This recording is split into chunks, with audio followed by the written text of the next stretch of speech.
Welcome back, everybody. My guest tonight changed late-night comedy as the host of the Arsenio Hall show. He now stars in the new movie Coming to America, a sequel to the original. Please welcome to a late show, Arsenio Hall. Arsenio, thanks for being here, man. Well, thank you for having me, sir. I guess I planned on meeting you one day, but not this way. You in New York, wherever you are on Zoom, and me sitting in front of Rick Ross's house.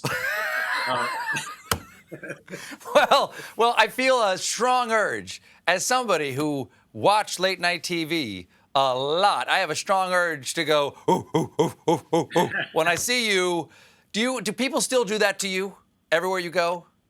Yes. You know, I'll forever be that guy from Cleveland who brought the bark to late night. I taught dogs to bark, Stephen.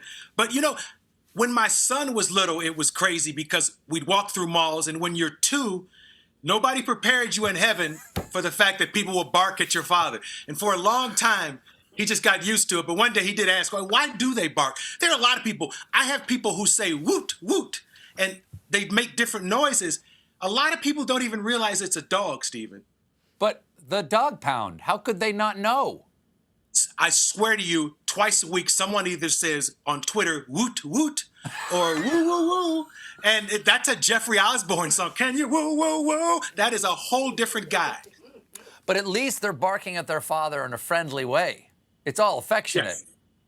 Oh, yeah. I've always been thankful for that. People who confront me, it's always something positive. It may be annoying, but never mean. Oh. I didn't expect that reaction. Oh, that's interesting. Yeah, it's nice. Yeah, that must be nice. So, I want to talk about the new movie. I got a million questions for you, but first I want to know, how are you doing? How are you and your family during COVID? We can see light at the end of the tunnel, but how has the tunnel been for you? Wow. It's been incredible. First of all, if your relationship can last through this, you know you have a good relationship, because a lot of relationships have fallen by the wayside during this. It's hard when you can't leave and you're just with the one you love. So me and my girl are doing great. My son, he tests himself and comes to visit Dad sometimes because he doesn't want to kill Dad. And that's nice. My mom, I'm spending a lot of money on yarn and weed. Of course, weed for me and yarn for her. I had to find her a hobby, and she's making hats. Oh, like what kind of hats? Are we talking like knit caps and stuff like that? Yeah, she's made this year 79 hats. And here's how crazy it is. You know, I've done 40 interviews this week, but my mother made a hat for you.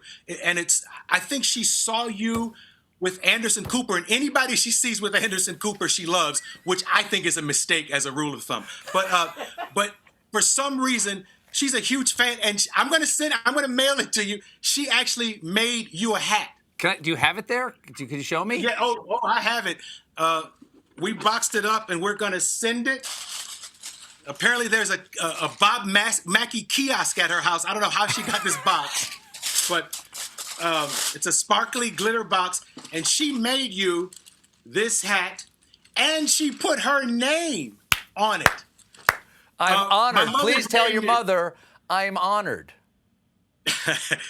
Her name is Annie Hall, but she put Annie M. Hall because she's still mad at Woody Allen. She thinks he owes her money or something. A lot of people are mad at him these days.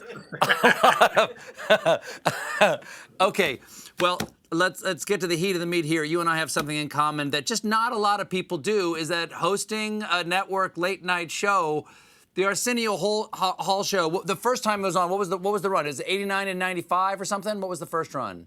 Yes, it was like a 6-year run. And then I stepped away and had a kid and did a lot of wonderful things, not much work. And I did a reboot that lasted a year. And I don't know how you do what you do, man. You did a joke last night, a butt dialing from Mars joke.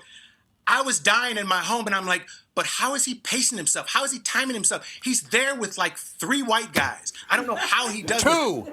Two white guys, and they're almost as white as I am. So, hey, trust me, the butt dialing joke would have killed at the Apollo. Good. Good.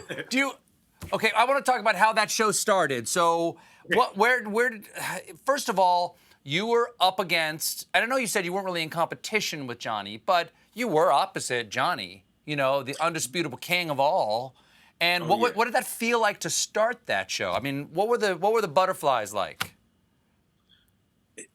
It was amazing because initially, you know how late night can get. I thought that I would no longer be his guy. I had met him. We had talked about magic because we both were magicians. I got to show this photo of you. Oh, yeah. Yes. Look at the laugh you're getting out of Johnny Carson, man. Hey, that's what every comic wants. If you can make Johnny Carson go back, that's what every comic wants. And during the commercial, like I said, I was a magician as a kid. So we talked about that, and he did a coin trick for me, and he did something that we don't do now. He was actually smoking. Oh, yeah. And put the cigarette under the desk. And it was a great experience. And Ed McMahon would call me sometimes. Johnny would tell Ed to call me and give me names. Yes, wow. yes. And I didn't have a cell phone. I'm sorry, I stepped on that a little bit. Johnny would tell Ed to call you to give you name, like for guests or something? Yeah, also, sometimes Johnny would come across someone he thought was really great, but he didn't discover talent. Me being the young guy, I would put on a new Mariah Carey or a new Will Smith, and they would give me names. Like they gave me Usher Raymond once because I guess Ed knew him from Star Search. So to know that not only he doesn't hate me, but he tries to help me because the paths were so divided, so distinctly divided. You knew who a Johnny guest was and you knew who an Arsenio guest was. Are you telling me that Johnny Carson told Ed McMahon to tell Arsenio Hall to book Usher?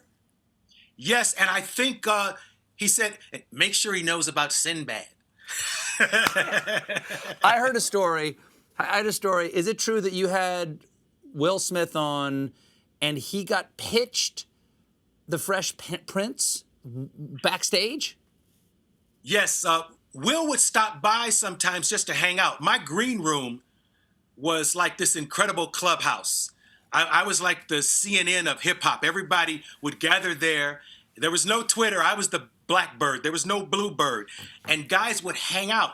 And once Quincy said, when Will comes by, because I told Quincy he's there all the time. He said, when Will comes by, I'd love to pitch something to him. And at some point, we put them in a empty dressing room.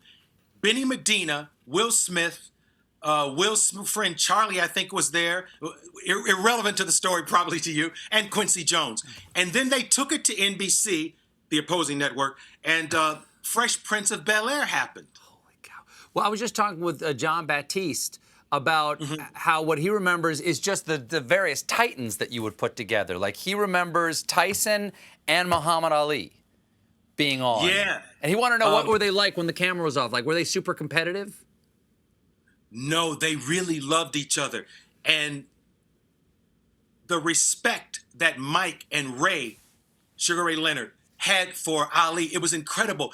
I could see how it warmed his heart. If Ali would say Mike Tyson would beat me. And Mike would say, no, champ, there's no way. There's no way. And they would hug him. And it was one of the greatest moments of my life. It was incredible. Next to looking backstage during commercial and seeing Michael Jackson with a mask and orange juice, no night was greater. By the way, Michael had a mask long before we were wearing KN95. He tried to warn us. But we didn't listen. Yes, he tried to warn us about a lot of things, including a chick named Billie Jean. Sure. Yeah, but the man in the mirror would not listen. You're so right. Thank you. One day we'll learn. I hope we're listening to DaBaby. Do you? I'm sure you remember this. One of my favorite things was that your show became such a sensation that Dana Carvey, who did Carson, did Carcinio, about Carson having to adjust his show to be more like your show because you were so successful. What did that mean to you to be essentially portrayed as Johnny Carson by Dana Carvey, like a combo platter like that? I understand that Carson was like a hero for you. Oh, he was. I remember going to get school clothes every September. And I would ask my dad, because I had read in a magazine there was a certain thing called a Johnny Carson suit, that he had his own line. And when you're a kid in Cleveland, that's the first time you've ever heard of something like that. The Temptations didn't have their own suits. Oh, it was Botany 500, wasn't it? Wasn't Botany 500 made the yes, Johnny Carson suits? Absolutely. Yeah. And I begged my dad for a Johnny Carson suit. And he bought me a really nice suit. But it wasn't a Johnny Carson suit, and I cried. I love Johnny. But I love talk shows. I used to sit in study hall and practice my autograph. And my autograph, I discovered in the daytime after school one day. I'm watching a lady named Dinah Shore. Sure. And she would sign her name with a D and a line and a dot and a little H. And I would sit in study hall with a piece of typing paper. I had a typing class, couldn't type. ASDF, JKL, semicolon was as far as I got. Couldn't type at all. And now you don't have to. Now we're like all crack dealers with our thumbs, typing. But I would sit there with a piece of typing paper and sign a line, and a dot. A line, and a dot. Just like Dinah Shore. So I wanted to be a late night host. Did you have those dreams? No. This is an accident. It's a happy accident. I when I was younger, I was just I just wanted to be an actor with a beard and wear a lot of black and be like professionally miserable at people. And then I fell in with some improvisers in Chicago, and I went, "What am I doing? This is so much more fun." That's where stand-up started for me. I used to get teased, Chicago, Second City, Wells Street, Zanies. Sure. But I used to get teased in school. There was a guy, I forget his first name, but they used to call him Bridges. And he used to, I wrote a paper in English. We were supposed to write what our dream was. And I wrote about being a stand-up on weekends in Vegas and doing a late night show Monday through Friday. And then the teacher made me read it in class. Wow. So in Cleveland, like I lived in a neighborhood where we used to walk to Jim Brown's house and look, because he was, Sure. the man. Everybody wanted to be Jim Brown except me. I wanted to be Diana Shore or somebody. But he would tease me because Arsenio rhymed with show in my little piece of paper, and he would walk up to me in the hall and slap me in the back of the head and say, "When the Arsenio show starting?" And he would laugh and walk away. And did he live long enough? Oh, I'm sorry. Damn it! I stepped on your punchline. So you not only changed late night, you actually changed politics, because this is one of the most famous moments. June 3rd, 1992, Bill Clinton. We take this kind of stuff for granted now, that a politician is going to do anything to get attention. How did this happen? And did you try to get H.W. Bush on, just for fairness? Oh yeah, because back then, you always tried to put an offer out to both. And I thought Bill would say no, because Marlon Fitzwater, I think was the name, gave us a no for Bush. And then Clinton said yes. And it shocked me, because politicians only went on Sunday mornings, with the exception of Reagan. I think Reagan did Carson once. Mm-hmm. But they would only go Sunday mornings, and he said yes, and I was shocked. So just like any late night guy, you keep begging. You don't stop until he says no. I was like, when he got there, first by phone we asked, would you play a saxophone? We heard you play saxophone. He said, yeah, I'll bring my saxophone. I'll practice at the hotel. I'll be ready for you. Tell me what you want me to learn. And he learned 2 songs. And then I asked him when he got there, would you wear my tie? He wore one of my ties. I had crazy ties. Yeah, that's my tie. He wore my Ray-Ban sunglasses because we told him this will make it cool sitting in with the posse, And I eventually asked him if Hillary could come on in the last segment, and he said, you should ask Hillary, ask her. I should answer for her, which was the perfect answer from a man. Sure. And I asked Hillary, and she said yes, she would come out. I remember that picture, dude, because you know how we are. Our life is like a blueprint of jokes. I'm looking at the audience, and right after he finished playing, I said, finally, a Democrat blowing something other than the election. That was the joke, and I look in the audience, and I see all these guys talking into their watches or microphones, and I figured I'd be killed after the show. Wow. Okay, well now, another beloved return. You're back on screen with your friend Eddie Murphy in Coming to America. When did you and Eddie first meet? Wow. No cell phones back then. You got to be home to get that call. And I was at the crib, and Keenan Ivory Wayans called me, and he said, "We all gonna hang out tonight, man. Eddie's in town, and he's got to work on his Tonight Show set at the Improv. So let's all meet at the Improv." And we all got to the Improv, and I think Eddie and Damon were the last ones to arrive separately. And when Eddie walked up, he's just staring at me. We're out at a parking meter in front of the Improv, and he's looking at me. And I said, "Hey, how you doing, man?" And he didn't say anything. And Keenan said, "His mother told us that you all looked alike." So, and Eddie's staring at me, and he says, "Yo, brother, you don't look like me." And replace brother with your favorite inner city slang.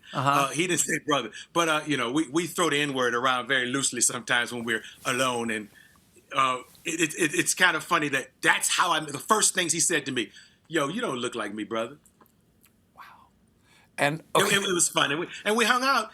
I remember him walking up to me with a yellow pad, and he had an idea on the yellow pad, and it was the Coming to America idea with no barbershop. It was just a fish out of water situation where two guys come to America looking for a woman, and he had been going through these changes where his life was changing, his career was changing, and he was like, "Man, it's hard to find a woman who just digs you for you, man. You almost have to meet her in disguise."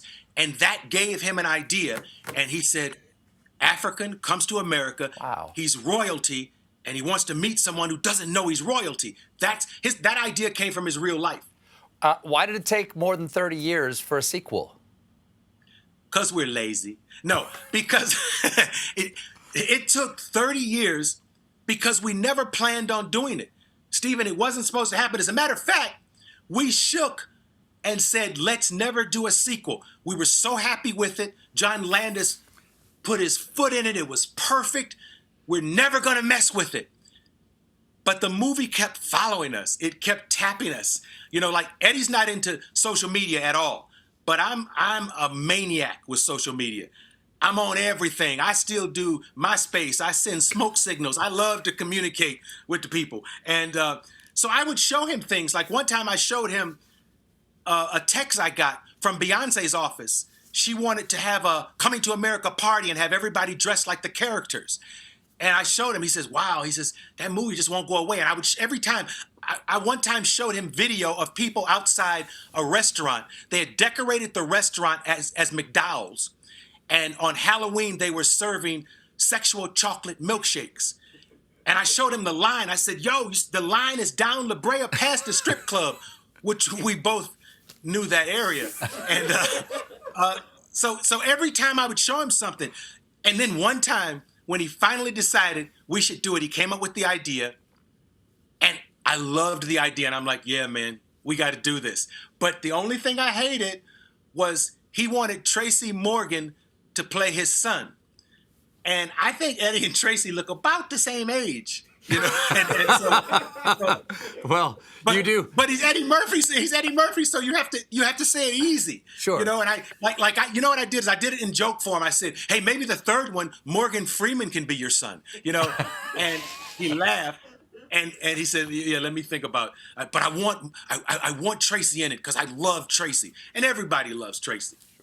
Well, we have a clip here. Can you tell us what's going on?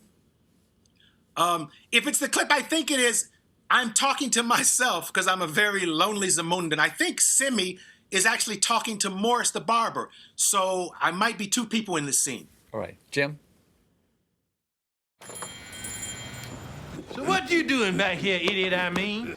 I've just discovered that I may have a son here in this land. How much child support she getting from? The king pays no child support. No child support for 30 years and you came back? You was a dummy. Well, Arsenio, it was really great to meet you. Thanks so much for being here. This was a lot of fun, man, and keep doing what you're doing, dog. And thanks. When I was in Atlanta and my special on Netflix came out, your people invited me, and we had never met, and obviously I couldn't leave Atlanta then, but I really appreciate that, man. And thanks for having me today. Well, Tonight. I've wanted to meet you for a long time, and please give my best and my thanks to your mom. Absolutely. I'm going to send you this. I'm putting it in FedEx. Please, and I hope to see you when we have an audience so they can enjoy this as much as I did. I would love to come to the Ed Sullivan Theater, dog. You can see Coming to America on Amazon starting Friday, March 5th. Arsenio Hall, everybody.